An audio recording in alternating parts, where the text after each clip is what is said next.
Hello friends, welcome to crime watch with Harshavardhan. Hit and run కేసులు మన దేశంలో రోజు రోజుకి ఎక్కువైపోతున్నాయి. పోలీస్ డిపార్ట్మెంట్ నెత్తునూరు బాదుకుంటూ తాగి వాహనాలు నడపకండి అని చెబుతున్న పెడచెవున పెట్టి తాగి వాహనాలు నడిపి ఎదుటివాడి ప్రాణాలు తీస్తున్నారు. రీసెంట్గా పూణేలో జరిగిన ఒక హిట్ అండ్ రన్ కేసు దేశవ్యాప్తంగా సంచలనం కలిగించింది, ఆందోళన పరిచింది. పూణేలో ఎస్కే అగర్వాల్ కొడుకు పేరు వికాస్ అగర్వాల్. వికాస్ అగర్వాల్ కొడుకు రీసెంట్గా ఇంటర్మీడియట్ పాస్ అయ్యాడు. ఆ మైనర్ బాలుడి ఫ్రెండ్స్, అరే ఇంటర్ పాస్ అయ్యావు కదా, మరి పార్టీ లేదా అని అంటే, ఈ మైనర్ బాలుడు దాని ముందర పార్టీ చేసుకుందామని అన్నాడు. వీళ్ళందరూ కలిసి ఎప్పుడు పార్టీ చేసుకుందామా ఏంటని డేట్ ఫిక్స్ చేసుకున్నారు. దాంట్లో భాగంగా ఈ నెల 18వ తారీఖు ఈ మైనర్ బాలుడు తన ఫ్రెండ్స్తో కలిసి రాత్రి 10 గంటల ప్రాంతంలో కోజీ అన్న పబ్కి వెళ్ళాడు. అక్కడ దాదాపు గంటన్నర పాటు వీళ్ళు తప్పతాగారు. ఈ గంటన్నరలో ఈ మైనర్ బాలుడు ఖర్చు పెట్టింది అక్షరాల 48,000 రూపాయలు, 48,000. రాత్రి 10, 11, 11:30 దాటిపోవడంతో ఆ పబ్బు యాజమాన్యం, సార్ టైం అయిపోయింది, మేము ఇంకా సర్వ్ చేయలేము, మా పబ్బును మూసేసే టైమింగ్ అయిపోయిందని చెప్పడంతో ఈ మైనర్ బాలుడు 48,000 రూపాయల బిల్లు చెల్లించి బయటకు వచ్చాడు. ఈ మైనర్ బాలుడికి వాడి ఫ్రెండ్స్కి ఇంకా తాగాలని కోరిక ఉంది. అరే మనం ఇంకా తాగాలన్నంతో ఈ మైనర్ బాలుడు దాందే ఉందిరా, మనకి ఎదురే ఉంది ఈ సిటీలో, వీడు కాకపోతే ఇంకొక పబ్ ఉంది అని ఈ మైనర్ బాలుడు వాడి ఫ్రెండ్స్ కలిసి మారియట్ హోటల్లోని బ్లాక్ క్లబ్కి వెళ్ళారు. అక్కడ కూడా ఈ మైనర్ బాలుడు వాడి ఫ్రెండ్స్ పీకల దాకా తాగారు. 19వ తారీఖు వచ్చేసింది. ఉదయం 2 గంటలు, అంటే అర్ధరాత్రి 2 గంటల ప్రాంతం. ఈ మైనర్ బాలుడు ఈ 2 పబ్బుల్లో ఖర్చు పెట్టింది అక్షరాల 70,000 రూపాయలు, 70,000. 2 గంటల దాకా ఈ మైనర్ బాలుడు వాడి ఫ్రెండ్స్ పీకల దాకా తాగి బిల్లు చెల్లించి బయటకు వచ్చారు. ఫ్రెండ్స్ కొంతమంది ఎవరిళ్ళకి వాళ్ళు వెళ్ళిపోయారు. ఈ మైనర్ బాలుడికి ఆ తాగిన మైకల్లో కారు నడపాలన్న కోరిక కలిగింది. ఎందుకంటే అది 2 కోట్ల రూపాయలు విలువ చేసే పోర్షే ఎలక్ట్రిక్ కార్. అప్పటికి డ్రైవర్ చెబుతూనే ఉన్నాడు, బాబు మీరు తాగున్నారు, డ్రైవింగ్ చేయలేరు, వద్దు అని చెప్పినా ఈ మైనర్ బాలుడు వినిపించుకోకుండా, నువ్వు చెప్పేదేంట్రా, నేను డ్రైవింగ్ చేయగలుగుతాను, ఇది నా కారు అని చెప్పడంతో ఆ డ్రైవర్ ఈ మైనర్ బాలుడు తండ్రి వికాస్ అగర్వాల్కి కాల్ చేసి, అయ్యా బాబుగారు బాగా తాగున్నారు, డ్రైవింగ్ చేస్తా అంటున్నారు, మంచిది కాదని చెప్తే ఆ వికాస్ అగర్వాల్ అన్నాడు, డ్రైవర్ చెప్పింది మంచిదే కదా అని విని మంచి చెప్పాల్సిన పోయింది, దాందే ఉందిరా, వాడి కోసమే కదా నేను కారు కొన్నాను, నువ్వు కీస్ ఇచ్చేయి, ఈ సిటీలో మనకేంట్రా, వాడు కారు నడుపుతాడు, ఏమీ కాదని చెప్పడంతో డ్రైవర్ తన యజమాని మాటలు కాదనలేక కీస్ని ఈ మైనర్ బాలుడికి ఇచ్చాడు. మైనర్ బాలుడు డ్రైవింగ్ సీట్లో కూర్చున్నాడు. కైపంతా తలకెక్కిపోయింది, ఏం చేస్తున్నాడో అర్థం కాని పరిస్థితి. ఎక్సలేటర్ని బలంగా నొక్కాడు. గంటకి 160 నుంచి 200 కిలోమీటర్ల వేగంతో కారును పోనిస్తున్నాడు. అలా పోనిస్తూ కళ్యాణ్ నగర్ దగ్గరికి వచ్చాడు. అదే టైంలో ఒక ఐటీ కంపెనీలో జాబ్ చేస్తున్న అనీష్ ఉపాధ్యాయ, అశ్విని కోస్టా ఒక బర్త్డే పార్టీకి అటెండ్ అయి తిరిగి రూములకు వెళ్తున్నారు. ఆ టైంలో వాళ్ళ దురదృష్టం బాగుందో మరి వాళ్ళది రోజు కాదో ఏమో తెలియదు, కానీ ఈ మైనర్ బాలుడు గంటకి 160 నుంచి 200 కిలోమీటర్ల వేగంతో వీళ్ళ బైక్ని వెనక నుంచి ఢీకొట్టాడు. ఆ ధాటికి ఈ యువతి అశ్విని కోస్తా 20 అడుగుల ఎత్తు పైన ఎగిరి కింద పడి అక్కడికక్కడే ప్రాణాలు కోల్పోయింది. అనీష్ అవధియా తీవ్రంగా గాయపడ్డాడు. ఈ సౌండ్కి, ఈ ధాటికి, ఈ యాక్సిడెంట్కి అక్కడ ఉన్న స్థానికులు వీళ్ళందరూ దిగ్భ్రాంతికి గురయ్యారు. వెంటనే పరిగెత్తుకుంటూ ఆ వాహనాన్ని వెంబడించారు. ఈ యాక్సిడెంట్ చేయడంతో ఈ పోర్షే కారు ఆగిపోయింది. అక్కడిలో ఉన్న ఒక ఫ్రెండ్ దిగి పారిపోయాడు. ఈ మైనర్ బాలుడు కూడా కారు దిగి పారిపోవడానికి ప్రయత్నించాడు, కానీ స్టీరింగ్ బెలూన్ తెరుచుకోవడంతో స్టీరింగ్కి సీటుకి మధ్యలో ఇరుక్కుపోయాడు. స్థానికులు వచ్చి ఈ మైనర్ బాలుని బయటకు లాగి దేహశుద్ధి చేశారు. విషయం పోలీసులు తెలిసింది. ఈ మైనర్ బాలుని అదుపులోకి తీసుకుని పోలీస్ స్టేషన్కి తీసుకెళ్లారు.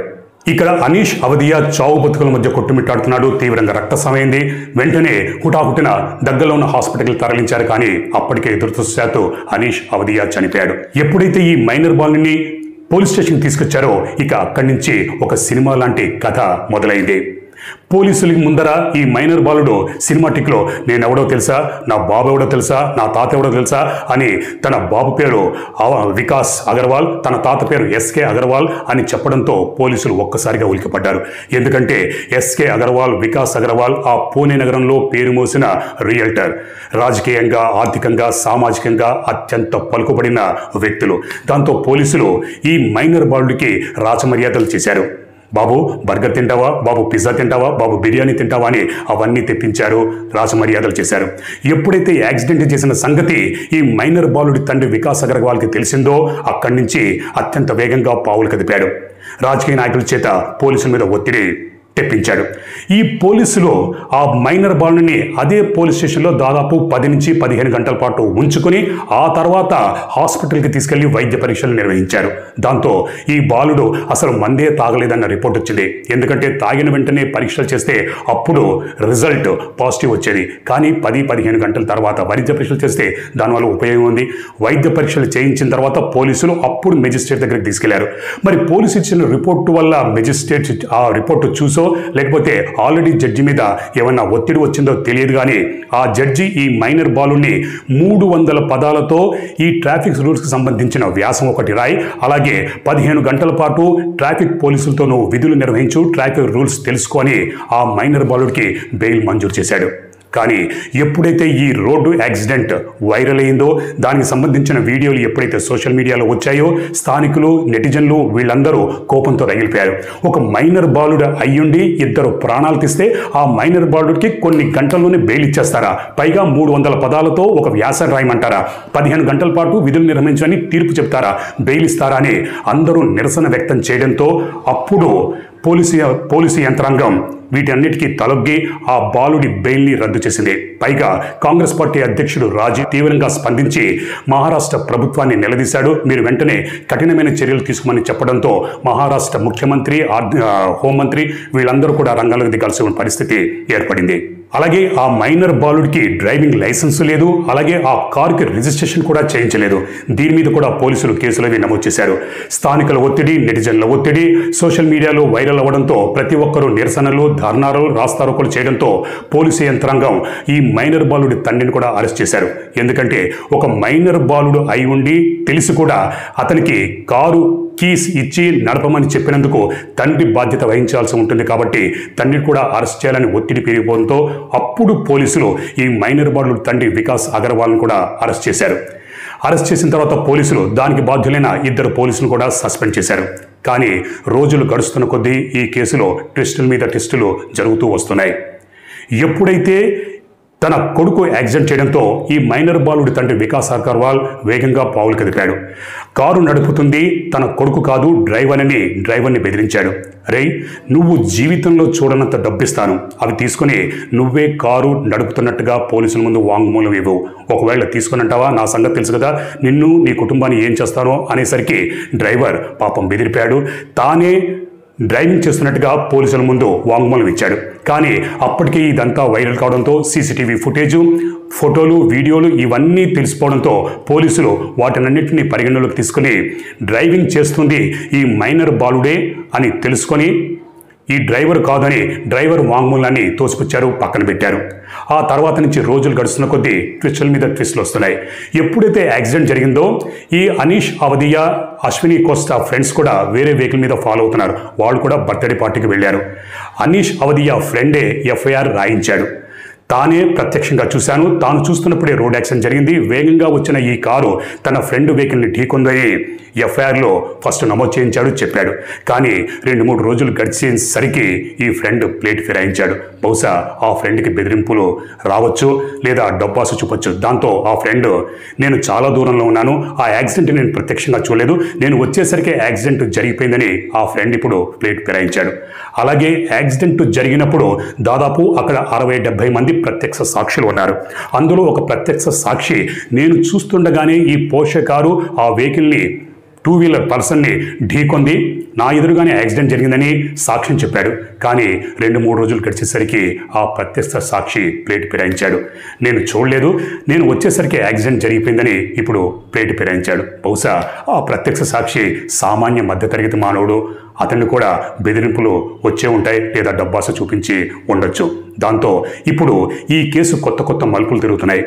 ముందు ఈ కేసు కోర్టుకు వెళ్ళిన తర్వాత అసలు నిలబడుతుందా లేదా అన్న సందేహాలు, అనుమానాలు వ్యక్తమవుతున్నాయి. ఎందుకంటే ఇక్కడ ఈ వికాస్ అగర్వాల్ అన్నవాడు బాగా డబ్బు బలిసిన మదంతో కొవ్వెక్కి ఉన్న ఒక వ్యక్తి, ఒక రియల్టర్. ఆర్థికంగా, రాజకీయంగా, సామాజికంగా అత్యంత పలుకుబడిన వాడు. డబ్బు ఒక చిల్లర పెంకుల్లా ఇలా విసిరేస్తాడు, ఎవరినైనా సరే కొనేస్తాడు. మరి ఆల్రెడీ ఈ ఎస్కే అగర్వాల్, ఈ మైనర్ బాలుడి తాత మీద కూడా ఒక కేసు ఉంది. SK Agarwal underworld don Dawood Ibrahim అనుచరుడైన చోటా షకీల్తో ఒకసారి ఎవరిను బెదిరించాడన్న కేసు కూడా ఇప్పటికీ కోర్టులో పెండింగ్లో ఉంది.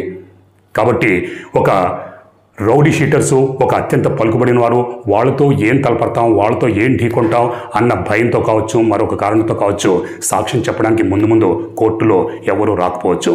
అందుకే భవిష్యత్తులో అసలు ఈ కేసు నిలబడుతుందా లేదా అన్న అనుమానాలు వ్యక్తమవుతున్నాయి. ఎందుకంటే కోర్టులో సాక్ష్యాలు కంపల్సరీ కావాలి.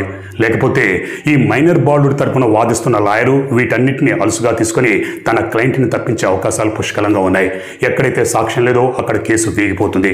మరి ముందు కోర్టులో ఏం జరుగుతుంది ఏంటన్నది మనం అందరం వేచి చూడడం తప్పితే ఇంకేమీ చేయలేవు.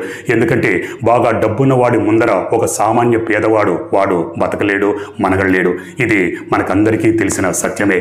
కాకపోతే ఈ రోడ్ యాక్సిడెంట్ గురించి వైరల్ కావడం, స్థానికంగా కానీ నెటిజన్లు కానీ వీళ్ళందరూ తీవ్రంగా స్పందించి ధర్నాలు, రాస్తారోకోలు, ఆందోళనలు ఇవన్నీ చేశారు కాబట్టే ఇప్పుడు ఈ కేసు ఇంతైనా అందరికీ తెలిసింది. పోలీసులు సకాలంలో స్పందించి కఠినమైన చర్యలు అవి తీసుకుంటున్నారు. కానీ అవన్నీ ముందు ఉంటాయో లేవో అన్న సంగతి ఎవరికీ అర్థం కాదు, ఎవరికీ తెలియదు. ఈ మైనర్ బాలుని మైనర్గా పరిగణించకుండా మేజర్గా పరిగణించి అత్యంత కఠినంగా శిక్షించాలని అందరూ డిమాండ్ చేస్తున్నారు. ఎందుకంటే ఒక మైనర్ ఏంటి ఇప్పుడే ఇదే ఏజ్లో 17 సంవత్సరాల 8 నెలలు, ఇంకో 4 నెలలు గడిచిందంటే వీడు మేజర్ అవుతాడు. ఇదే వయసులో ఈ వయసులో వీడింత తప్పదాగి రోడ్ యాక్సిడెంట్ చేశాడంటే వీడు ముందు ఇంకెన్ని యాక్సిడెంట్లు చేస్తాడో, ఇంకెంతగా బరితగించిపోతాడని అందరూ ఆగ్రహం వ్యక్తం చేస్తూ వీడిని మైనర్గా పరిగణించకుండా ఒక మేజర్గా పరిగణించి అత్యంత కఠినంగా శిక్షించాలని అందరూ డిమాండ్ చేస్తున్నారు. పైగా వీడి తండ్రిని కూడా అత్యంత కఠినంగా శిక్షించాలి. ఎందుకంటే ఒక మైనర్కి కారు కీసి ఇచ్చి కారు నడపమని ప్రోత్సహించింది తండ్రి కాబట్టి ఒక తండ్రి బాధ్యతగా మెలగాలి. అలా మెలగకుండా తన కొడుక్కి కారు నడపమని ప్రోత్సహించడం తండ్రి చేసిన అతిపెద్ద తప్పు. కాబట్టి తండ్రిని కూడా అత్యంత కఠినంగా శిక్షించాలని డిమాండ్ చేస్తున్నారు. దాంట్లో భాగంగా పోలీసులు తండ్రిని కూడా అదుపులోకి తీసుకున్నారు. జూన్ 7వ తారీఖు వరకు వీళ్ళందరూ మైనర్ బాలుడు అలాగే తండ్రి వీళ్ళందరూ రిమాండ్లో ఉంటారు.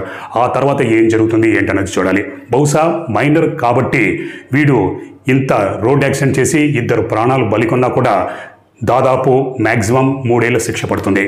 ఆ తర్వాత బయటకు వచ్చేస్తాడు. వచ్చిన తర్వాత వీడికి చదువు అక్కర్లేదు, సంధ్య అక్కర్లేదు, ఏమీ అక్కర్లేదు. హ్యాపీగా తండ్రి సంపాదించిన కోట్ల రూపాయల కొద్దీ ఆస్తుంది. ఒక బిజినెస్ అన్నా చేసుకుంటాడు, లేకపోతే కాలు మీద కాలు వేసుకుని దర్జాగా బతికేస్తాడు. అందరూ చెప్తుంది ఏంటంటే ఈ ఎస్కే అగర్వాల్ కావచ్చు, వికాస్ అగర్వాల్ వీళ్ళ నెట్ వర్త్ దాదాపు 600 నుంచి 700 కోట్ల రూపాయలు. అంత డబ్బున్న వ్యక్తి ఎవరినైనా కొంటాడు. ఎందుకంటే మన దేశంలో డబ్బు ముందు ఏదైనా సాధ్యమే. రీసెంట్గా నాగోల్లో ఒక యువకుడు తెల్లవారుజామున ఆ యువతి ఒక చేతిలో బీర్ బాటిల్ మరో చేతిలో సిగరెట్ పట్టుకొని పొద్దున్నే పట్ట పగలు తాగుతున్నారంటే అసలు ఎటుపోతున్నారు? వాళ్ళు చదువుకున్న వాళ్ళ ఉన్నారు. సిగ్గు శరం ఏమన్నా ఉండాలి. స్థానికులు మార్నింగ్ వాక్కి అటుగా వెళ్తున్న వాళ్ళు వీడియో తీయడంతో వీళ్ళ బండారం బట్టబయలైంది. వైరల్ అవడంతో అందరికీ ఈ విషయం తెలిసింది. అందరూ అటుగా వాకింగ్ వెళ్తున్న వారు వారిస్తున్నా కూడా వాళ్ళతో దాదాపు 10 నుంచి 15 నిమిషాల ఆర్గ్యుమెంట్ పెట్టుకుని అప్పుడు వాళ్ళు తీవ్రంగా స్పందించడంతో అటుగా వాకింగ్ వెళ్తున్న వారు తీవ్రంగా స్పందించడంతో వాళ్ళు పారిపోయారు. ఆ తర్వాత పోలీసులు పట్టుకున్నారు. వాళ్ళ మీద కేసు అది నమోదు చేశారు. కానీ చదువుకున్న ఆ యువకుడు తెల్లవారుజామున మార్నింగ్ 7కి 6, 7కి తాగడం ఏంటి? ఆ టైంలో మీరు తాగండి, మీ ఇంట్లో తాగండి, పీకల దాకా తాగండి, చచ్చిపోండి. కానీ మీరు తాగి వాహనాలు నడిపి ఎదుటివాడు ప్రాణాలు తీసే హక్కు మీకు ఎవ్వరూ ఇవ్వలేదు. ఇప్పుడు అన్యాయంగా ఈ 2 టెకీలు వాళ్ళ తల్లిదండ్రుల పరిస్థితి చూస్తే ఎంత బాధాకరంగా ఉంది. చేతికొచ్చిన కొడుకు, చేతికొచ్చిన కూతురు అర్ధరంతరంగా చనిపోవడంతో వాళ్ళ బాధని వర్ణించడం ఏ మనిషికి కూడా సాధ్యం కాదు. ఆఖరికి భగవంతుడు కూడా సాధ్యం కాదు. ఇప్పుడు వాళ్ళ కడుపు కోత ఎవరు తీరుస్తారు? అలాగే తల్లిదండ్రులు మీ మైనర్ బాలికల్ని అంటే మీ కొడుకులకి ఒకవేళ మైనర్ అయితే వాళ్ళకి 2 వీలర్ కానీ 4 వీలర్ కానీ దయచేసి ఇవ్వకండి. ఎందుకంటే ఇచ్చారా అది మీ మీదకే వస్తుంది. మీ మీద పోలీసులు కేసులు నమోదు చేస్తారు. ఎందుకంటే ఒక పక్క పోలీసు యంత్రాంగం నెత్తి నోరు కొట్టుకుంటూ చెప్తుంది మైనర్ వాళ్ళకి వెహికల్స్ ఇవ్వకండి, వాళ్ళు రోడ్డు మీదకి వచ్చారంటే కేసులు అవి నమోదు చేస్తాం, వాళ్ళ మీద కాకుండా వాళ్ళ తల్లిదండ్రుల మీద కేసులు నమోదు చేస్తామని హెచ్చరిస్తున్నారు. కాబట్టి తల్లిదండ్రులు మీరందరూ జాగ్రత్తగా ఉండి మీ పిల్లలను ఒక కంట కనిపెడుతూ వాళ్ళని జాగ్రత్తగా చూసుకోండి. ఈ స్టోరీ చెప్పమని ఎంతోమంది మెయిల్స్ పంపించారు. రాఘవ్ ప్రణీత్, వాసంతి, సాత్విక, విజయలక్ష్మి, గోపాలకృష్ణ వీళ్ళందరూ మెయిల్ చేశారు. అలాగే దీపికారావు కూడా మెయిల్ చేసింది ఈ స్టోరీ గురించి చెప్పమని. ప్రత్యేకంగా దీపికారావుకి నా అభినందనలు తెలియజేస్తున్నాను. అలాగే స్వాతిరెడ్డి మెయిల్ చేశారు. మీ దగ్గర ఏవో ఎవిడెన్స్లు అవి ఉన్నాయి, దానికి సంబంధించిన ఎవిడెన్స్లు అవి అంటే నాకు మెయిల్ చేయండి, నేను పరిశీలించి దాని గురించి ఒక స్టోరీ చేస్తాను. అలాగే చాలామంది మెయిల్ చేస్తున్నారు, అలాగే మెయిల్ చేస్తూ ఉండండి. నేను మరొక నిజమైన కథతో నేను మళ్ళీ మీ ముందుంటాను. అప్పటిదాకా మీరు మీ కుటుంబ సభ్యులు క్షేమంగా, సురక్షితంగా, అప్రమత్తంగా ఉండాలని కోరుకుంటూ మీ హర్షవర్ధన్.